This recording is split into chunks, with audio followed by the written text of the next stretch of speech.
Hello and welcome to Wandering with Dave. And today we are in Clevedon, a picturesque seaside town on the southwest coast of the United Kingdom. Clevedon is one of those seaside towns that feels connected to its Victorian past. In this video, we're going to walk through Clevedon from the pier and its coastline through the old Victorian streets, up Hill Road, to Poets Walk, and to see what makes this little town by the sea so special. For my first stop in Clevedon, the chip shop. I've got my chips. Oh yes.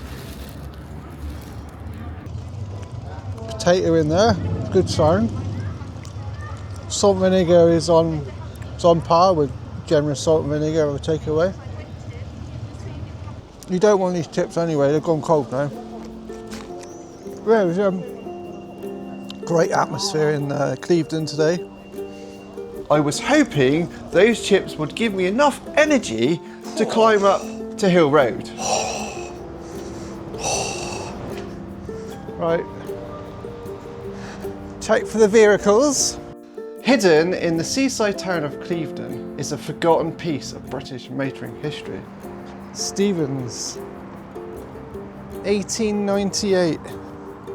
Engineer Richard Stevens was building some of Britain's earliest motor cars right here in Clevedon. His vehicles were incredibly advanced for their time, helping put the small Somerset town on the map in the early days of the automobile. This is the 223rd edition. Got your sandwich box at the back. Can't get them on cars anymore. It's just brilliant, isn't it? Absolutely brilliant. While many British high streets lost their identity, over the years, Hill Road kept its character, blending historic architecture with a creative community atmosphere. This is Hill Road, full to the brim of independent shops.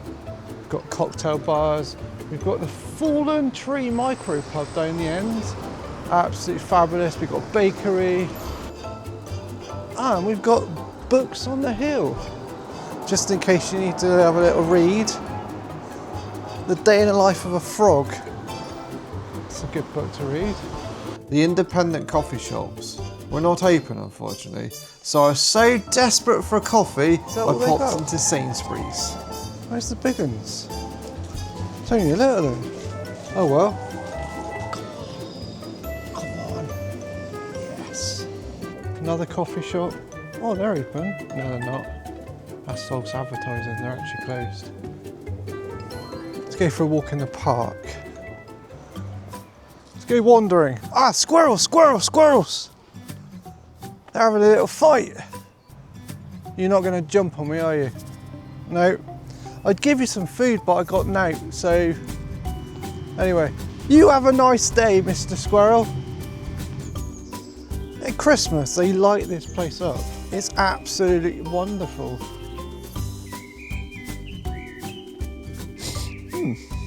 Rosie. After my stroll in the park, I made my way to the seafront. Clevedon sits on the edge of the Severn Estuary, where the coastline is shaped by huge tides, rocky shores, and wide open waters.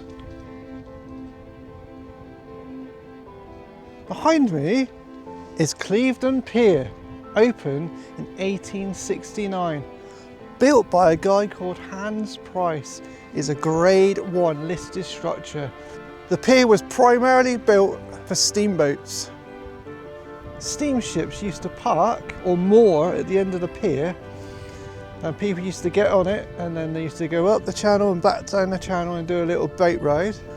1970, the pier collapsed.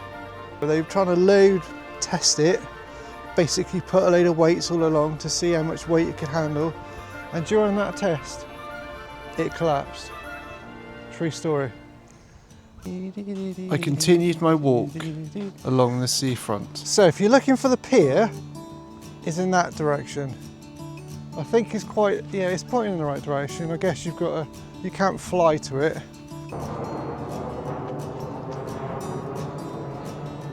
Oh, now that's why I like to do wheelies.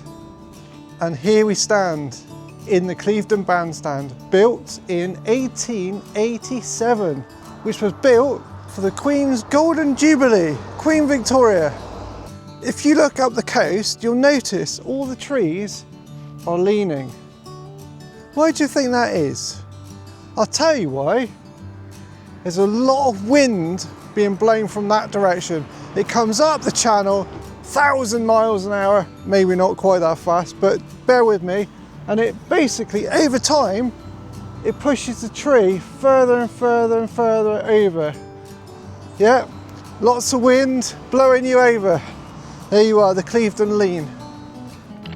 You can see the edge of the old driftwood or whatever you call it coming in. That's the highest point of the tide. Interesting fact, in the 90s, the whole of Clevedon was flooded. It's true. Most of Clevedon is actually below sea level. So you can understand when a massive tide comes in, something's not quite right. I grew up here back in the 80s. Those good with numbers will work out that I'm no longer 21. So I used to come down here with my 2p's and my 1p's, put them in the slot machines. I didn't ever stretch to a 10p. Still here, the arcades. Here we have the Clevedon Marine Lake. Get a few swimmers in there. They look like they're having fun, don't they? Not sure I'd go in there this time of year. Mind you, be good for a cool down on a hot summer's day. We got the Clevedon skate park. And we've got the salt house fields. Historically used for salt mining, believe it or not, because it sits right next to the sea. And around the perimeter of the salt house fields, you've got the train track, which isn't used at the moment, but will be opened again soon in the future. Poets Walk in Clevedon winds along the hillside above the coast, with views across the estuary and back towards the town.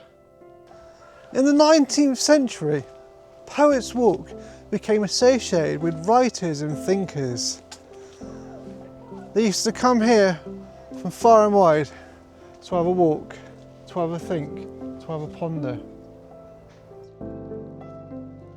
According to the local historians, the most well-known person for coming up here for their thinking and poetry was a guy called Samuel Taylor Coleridge. Coleridge lived in Clevedon after his marriage in 1795, finding inspiration in the town's coastline and countryside. Overlooking Poets Walk stands St Andrew's Church, a place deeply connected with literary history. It is the final resting place of Arthur Hallam, whose untimely death inspired one of the most famous poems in memoriam. Isn't it beautiful? Ouch. I continued back into Poets Walk. I might need to sit on that thing. Right, we need to go up there. This structure here has been around since the Second World War, and it was used to keep an eye on the German U-boats coming up the Bristol Channel behind you. They've obviously secured it since. Oh no, it's open now. Someone snapped the lock off. We don't want to go in there, it's a bit grey. Looks like a rave going on in there. Did you have any deep thoughts when we walked around there? I did. This boat has been here for years. Ever since I was a child I've walked down here and it ain't moved. I think it's had a bit of lick of paint. Maybe someone sleeps in there, who knows? Clevedon is a truly beautiful seaside town with so much more to offer than I've been able to show you in this video. My foot started playing up, so I had to head home earlier than planned. Hopefully one day I'll come back and make a follow-up video to show you more of what Clevedon has to offer. Hello! Hello! If you're ever in the West Country, I thoroughly recommend spending some time in this lovely place. Ahoy there, Captain Sea Turtle! Thanks for watching Wandering with Dave. I do hope you enjoyed that one. Don't forget to like and subscribe, and we'll see you in the next one.